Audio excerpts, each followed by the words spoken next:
Engraçado, né? Eu lembro a primeira matéria que eu escrevi para o Estadão sobre pet na cabine.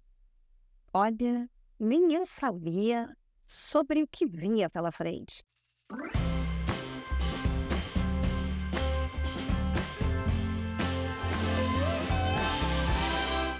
De lá para cá, eu escrevi 4 matérias, sendo que as 2 últimas foram gigantescas.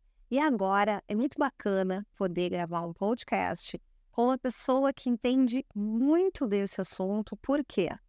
Se tu é como eu, pet é família. E família, a gente tá sempre junto. Sinal, peraí. Como é que é aquela história? Ou vai todo mundo ou não vai ninguém. Né? Então, já que realmente é o que eu acredito, quem acabou de falar essa frase super bacana é a Ana Lechugo, formada em Direito, mas né, uma agente de viagem, assim que fala? Gente, viagem. Da Sonho e Magia Viagens, que se especializou em transporte pet nos últimos 2 anos, mas que lá no começo fazia viagem para Disney, que já é um baita know-how. Bom, a gente vai aqui tirar dúvidas de todo mundo, de quem está viajando pela primeira vez, de quem já é passageiro frequente, de quem tem cachorro pequeno, cachorro grande, quem tem gato, quem tem outras espécies. E a primeira pergunta é, Ana, quais são os tipos, quais são as formas de transporte de um pet dentro de um avião? Nossa, Cris, primeiro agradecer demais, porque eu acho que é um assunto que todo mundo está querendo saber. Todo mundo, a grande maioria das pessoas tem hoje na sua família um pet, né? E realmente é isso, fazem parte. A Elinha é sua filha, e isso é inegável, né? Então, a gente tem essa preocupação de que todo mundo da família tem que viajar da melhor forma possível. A viagem de um pet no avião não é tão fácil assim como a gente pensa. Não é. Não é. Mas a gente precisa saber primeiro como é que esse pet pode viajar no avião. Mas é possível. É possível, super possível. Tanto é possível que já são quase 1.000 pets embarcados pela minha agência, Bárbaro. né? Nos últimos 2 anos aí. Então, se a gente fizer a conta, tem quase um embarque por dia. É lógico que tem dia que eu tenho como agora, esses últimos dias, que eu tive 4 embarques com 5 pets. Fico doida? Fico doida. Mas uma coisa que está crescendo cada dia mais e as pessoas precisam ter segurança do que vai acontecer. E precisam saber o que vai acontecer nessa viagem. Então, para começar, quais são as formas? Vamos lá. Para um pet viajar no avião, a gente tem 3 formas macros, vamos assim dizer, né? A primeira forma é a carga viva. A segunda forma é o excesso de bagagem e a terceira forma é a pet na cabine. Cada forma tem a sua particularidade, tem os seus requisitos e suas regras. Começa com pet como carga. Pet como carga, a gente fala esse nome, a gente Dói, né? dói, Dói. porque imagina, eu vou mandar meu filho como uma carga, né? Mas ele tem esse nome porque é dessa forma tratado, porque ele está desvinculado de uma pessoa que está no mesmo voo, né?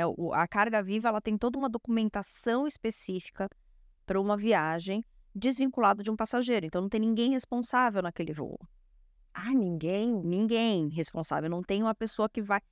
E diferente do que as pessoas pensam, ela vai num avião, 99% das vezes ela vai num avião comercial, num avião que tem passageiros, mas nenhum daqueles passageiros que estão no avião é responsável por aquele cachorrinho. Posso confessar uma coisa? Quando eu adotei a ela, em 2015, eu estava em São Paulo, aí ela veio de Porto Alegre, era um pouquinho difícil ir a Porto Alegre naquele momento. Eu não tinha o conhecimento que eu tenho, a ela não era meu transporte emocional, eu não sabia que era possível viajar a bordo, e ela veio de carga viva, não tinha ninguém na aeronave. Eu fui buscar ela ali aqui em Congonhas, mas nem foi no embarque normal. Não, é no departamento de carga, na parte de log, né? Até hoje eu peço desculpa para ela por ter feito isso. Mas ela veio super bem, deu tudo certo. Me lembro eu abrindo a portinha, ela saindo, né, nosso primeiro encontro. Que, por sinal, eu ainda vou gravar um episódio nesse nosso podcast falando sobre quando o nosso cachorro morre, quando a gente se prepara para ter o próximo cachorro e esse encontro. Agora, falei isso, meu Deus, voltei no tempo e lembrei 1 milhão de coisas. Mas, enfim, a ela já voou de carga viva, eu nem lembrava, agora que eu liguei uma coisa a outra. Muito bem, então carga viva significa o cachorro vai no porão, mas não tem ninguém na aeronave. Interligado, né? Vamos dizer responsável. E aí ele precisa todo um processo de despacho, quando é voo internacional, um despacho aduaneiro, passa pela Receita Federal, porque é uma transferência de cargas entre países. Quando é um voo nacional, um pouco mais simples, mas mesmo assim você precisa ter um agente de carga. No porão, a gente tem a carga viva e mais um. O excesso de bagagem. O excesso de bagagem é quando o cachorrinho vai na parte, né, do porão, que eles chamam, o porão da aeronave, ele é dividido em vários segmentos, 2 deles que vão geralmente nas aeronaves grandes, 2 deles que vão somente as bagagens, né, e ele vai num segmento separado que chama bulk, e ele vai presinho ali. Só que a diferença da carga viva para o excesso de bagagem é que tem naquele voo uma pessoa responsável por aquele cachorro, uma pessoa que foi lá, despachou ele junto com as bagagens no momento do check-in, num lugar especial de bagagens especiais, mas no momento do check-in, e que vai retirar ele quando chega lá, no destino final.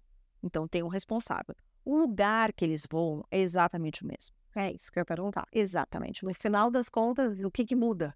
O que muda é você ter uma pessoa responsável ou não ter uma pessoa Uma responsável. pessoa responsável que está lá dentro e não tem nada que fazer. Mas é que está ligada na passagem da pessoa. Burocracia. É burocracia. Perfeito. Terceira forma de voar. Que é o pet na cabine, que é o que a gente acaba vendo com mais frequência, pelo menos na minha empresa, né? E o pet na cabine é aquele que já fala, pet que voa na cabine. Ele vai dentro da cabine do avião. Porém, infelizmente, não são todos os pets que podem voar na cabine. Exatamente. A princípio, cães e gatos são os primeiros. Coelhos, roedores em geral, pássaros, você tem que pedir autorização. As companhias aéreas permitem, na sua grande maioria, cães e gatos, né? Tá, mas dentro da cabine, o cachorro tem que ir na caixinha. Hoje, a grande maioria das companhias aéreas do mundo, elas vão entre 7 e 10 quilos, que é o peso do pet mais a bolsinha. E tem um tamanho específico dessa bolsinha que cada companhia aérea tem. E por que esse tamanho específico? Porque, por medida de segurança, essa bolsinha precisa caber no assento da frente. Então, dependendo do tamanho do assento da aeronave e da altura desse assento, é que vai depender a bolsinha. Cada companhia aérea tem sua regra, cada companhia aérea leva de uma forma. Em regra, esse pet não pode sair da bolsinha o voo inteiro. É lógico, há exceções da tripulação permitir, mas a regra é essa. E ele vai o tempo todo ali na frente. De baixo. A única companhia aérea que eu conheço que permite que você retire a bolsinha dali de baixo e coloque no seu colo durante o voo, ou até mesmo no assento do lado, se tiver vago, é Air Canada. Ela permite.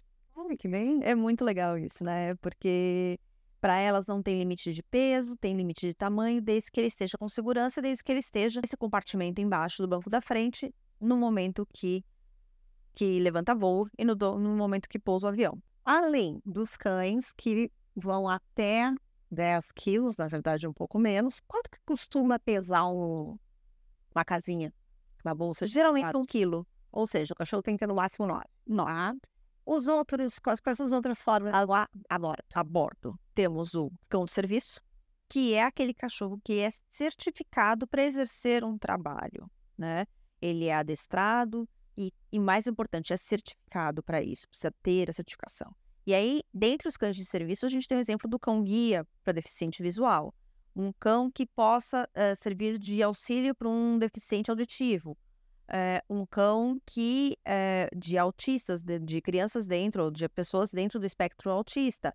E o cão de serviço psiquiátrico, né? Que aqui no Brasil a gente não tem reconhecimento de nenhum cão de serviço psiquiátrico, somente nesse caso de cão-guia, e é uma briga gigante quanto a isso. E um dia a gente bate um papo sobre isso. E o cão de suporte emocional? O cão de suporte emocional é aquele pet, existem alguns gatos de apoio emocional também, mas é muito mais difícil. Mas o cão de apoio emocional é aquele cachorrinho que faz parte de um tratamento de saúde mental do tutor. Ele não é treinado para desenvolver nenhum trabalho como o cão de serviço psiquiátrico, que consegue perceber que seu tutor está tendo algum problema, né? Tá tendo algum gatilho e consegue fazer alguma coisa que acalme, ou, em alguns casos, como eu já tive alguns passageiros, ele consegue até ir buscar o remédio. O cão de apoio emocional, não. Ele só é realmente um apoio emocional, né? O fato dele estar ali, ele já acalma, já tranquiliza o seu tutor, né? Só que isso não é qualquer cachorrinho. Isso precisa ser certificado pelo especialista que cuida do tratamento de saúde mental daquela pessoa. Psicólogo ou psiquiatra. Psicólogo ou psiquiatra. A grande maioria das companhias aéreas aceitam somente laudos de psiquiatras para isso. Tá. Né? Mas o psicólogo, em tese, também poderia laudar, né, essa necessidade. Bom, então no raio-x geral é possível sim viajar com seu cachorro, com seu gato nessas modalidades, ou no porão ou a bordo, para poder voar a bordo um cachorro do tamanho da Ela, que é a Meu Cão Esporte Emocional. Tem uma série de documentações e a gente vai gravar um episódio só falando sobre cão de esporte emocional e o que significa este mundo, que é uma coisa nova no Brasil e super importante.